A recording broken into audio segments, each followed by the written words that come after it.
Estoy frente al hospital que hoy se llama Dr. Moliner. Fue inaugurado el 15 de julio de 1899 en las dependencias de la antigua Cartuja, en la Sierra Calderona, como sanatorio de Portaceli. Estaba destinado a los enfermos pobres. Tras la Guerra Civil, las habitaciones de los enfermos de un hospital todavía en construcción se convirtieron en celdas y su patio en zonas de reclusión.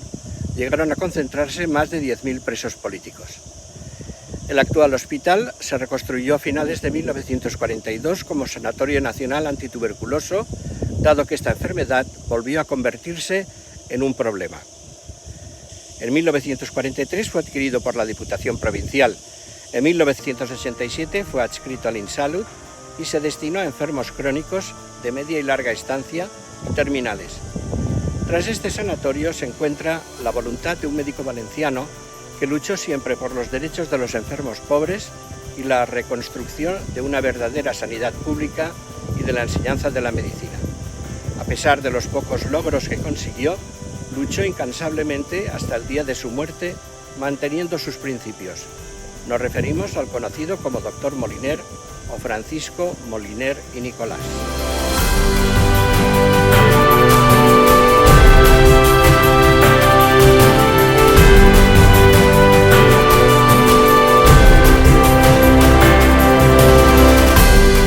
Ya existían los sanatorios antituberculosos para las clases acomodadas, como el de Busot, y para niños, como el de Chipiona, pero no para las clases trabajadoras y pobres.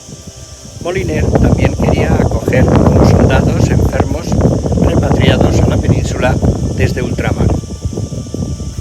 Moliner propuso la creación de sanatorios para ellos donde la disciplina, una buena alimentación, aire limpio, sol y reposo les devolvería la salud. De lo contrario, suponían un peligro para toda la sociedad. Creía que los gastos debían correr a cargo del Estado, las instituciones provinciales y locales. Sabía que era difícil, pues denunció que el Estado dedicaba la irrisoria cantidad de 480.000 pesetas a la sanidad, de las cuales 350.000 se dedicaban a sueldo del personal.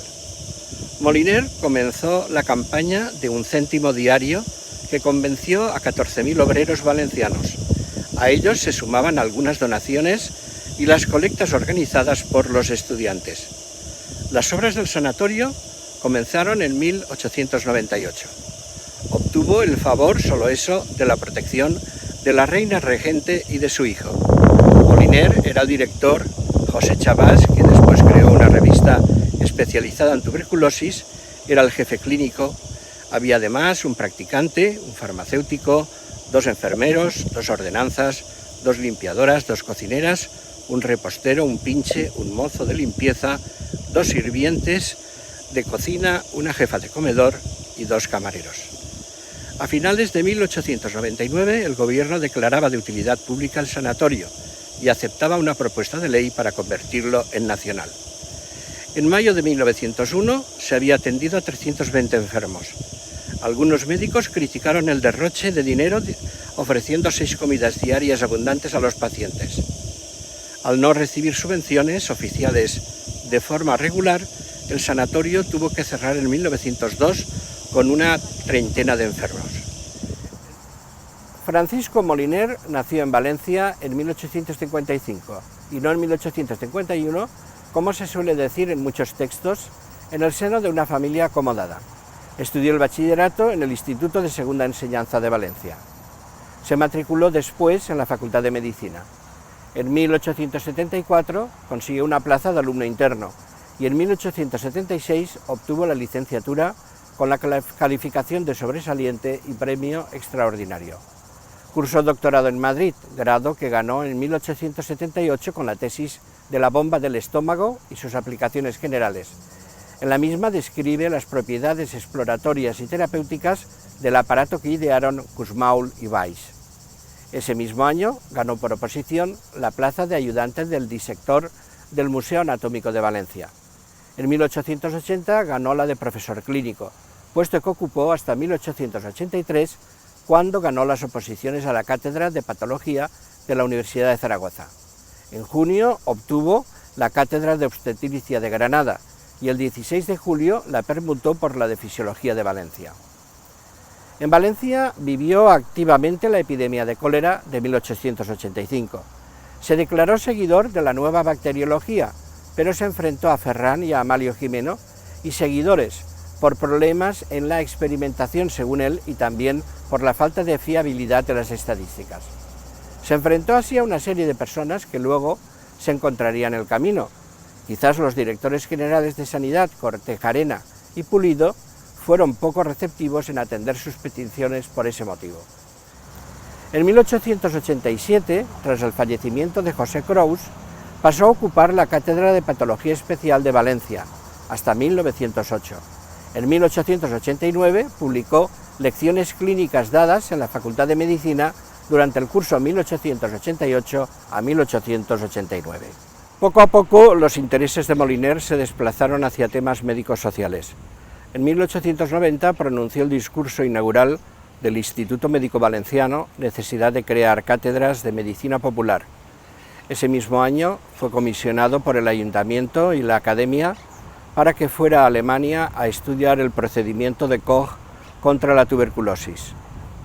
En 1893 publicó el Tratado Clínico de la Pulmonía Infecciosa. Ese mismo año fue nombrado rector de la universidad. En 1894 hizo hincapié en la importancia de las granjas sanatorios en el tratamiento de los tísicos pobres y publicó 2 años después su discurso Aspecto social de la tuberculosis, en el que defendió principalmente, con datos epidemiológicos, que la tuberculosis es una enfermedad verdaderamente social por su extensión, por su naturaleza, por las condiciones biológicas de su germen, por su modo de propagación, por su distribución geográfica y social, por los problemas que provoca y por la terapéutica que reclama. En 1895 fue nombrado presidente del Ateneo Científico y Literario de Valencia. Inauguró el curso con la conferencia Aspecto social de la tuberculosis. En otoño de 1897 se produjeron abundantes lluvias en Valencia y ocasionaron el desbordamiento del río Turia. Las entidades culturales organizaron actos para recaudar dinero para ayudar a los damnificados. El Ateneo organizó una corrida de toros benéfica cuya presidencia fue aceptada por la reina regente. Mientras tanto fue nombrado rector. Se celebró la corrida y asistió a la misma como tal. Esto se consideró como una vergüenza nacional por la prensa de Madrid. El gobierno consideró la corrida poco adecuada para un rector y lo destituyó. En 1899 creó la Liga Nacional contra la Tuberculosis y de socorro a los tísicos pobres en el seno del Instituto Médico Valenciano. Sus objetivos eran atender a los enfermos sin recursos y fomentar la creación de sanatorios para ellos. Pretendía extenderse por todas las provincias. Sin embargo, fue languideciendo poco a poco por falta de recursos. Aquí situaríamos ahora todo lo que hemos visto al principio del sanatorio de Portaceli. Tras el fracaso de este, inició otra campaña para la creación de este tipo de sanatorios populares en todo el estado. A pesar de los miles de apoyos, esta iniciativa tampoco se atendió. Se presentó a las elecciones por la candidatura médica independiente, con el fin de lograr, entre otras cosas, una ley para la protección de los tuberculosos pobres. Su insistencia y modos resultaron ser incómodos y se hizo lo posible para expedientarlo e incapacitarlo. El 8 de abril de 1905 presentó su dimisión de la Cátedra de Valencia por falta de medios para enseñarla. Su renuncia no fue aceptada. En 1908 publicó Por la enseñanza y la salud. Mostraba su indignación porque las Cortes habían denegado 5 millones para la mejora de la enseñanza y concedido 200 para la Marina de Guerra. Incitaba a los estudiantes valencianos a que reclamasen un empréstito de 100 millones para la enseñanza y la salud pública. Encabezó la revuelta de los propios estudiantes y el gobernador le mandó encarcelar junto a ellos. Estuvo un mes encerrado, lo que supuso la separación de la cátedra. En 1909 pidió la creación de un Ministerio de Sanidad independiente, lo que fue también desestimado. En 1911 escribió el folleto pidiendo una revisión en defensa de la verdad y de la justicia. En el mismo reivindicaba la cátedra y criticaba a quienes lo atacaron en los sucesos de 1908. En 1914 se presentó de nuevo a diputado por el Partido Conservador. Siguió luchando por la defensa de los enfermos pobres, por la dignificación de la enseñanza y la sanidad pública. Uno de sus últimos objetivos fue la aprobación de un proyecto de ley sobre epidemias. Moliner falleció el 21 de enero de 1915 de una hemorragia cerebral. En Madrid fue trasladado desde la casa mortuoria hasta la estación de Mediodía. A los lados del coche mortuorio iban los porteros del Congreso con hachas encendidas. La presidencia estaba compuesta por los presidentes del Consejo de Ministros y del Congreso de los Diputados. El ministro de Gobernación, el hijo de Moliner, el alcalde de Valencia y después los doctores Pulido, Cortezo y Albiñana. Su entierro en Valencia fue un auténtico acontecimiento social, fiel reflejo de la popularidad y del gran aprecio que el pueblo valenciano sentía por Moliner. Presidió el capitán general, el arzobispo, el gobernador civil, el alcalde y demás autoridades. En una segunda presidencia estuvieron el decano de la Facultad de Medicina, el presidente de la Real Academia, el presidente del Instituto Médico Valenciano y representantes de la Casa del Pueblo y de los escolares. En el cementerio leyeron discursos el hijo de Moliner y su fiel seguidor, el doctor Albiñana. Inmediatamente se formó una junta pro monumento a Moliner. Fueron llegando las donaciones. En 1916 se hizo un concurso que ganó el escultor José Capuz. Sin embargo, tardó en realizarlo, al surgir numerosos problemas. Debió terminarse en 1920 o 1921. Se montó sin ningún tipo de inauguración.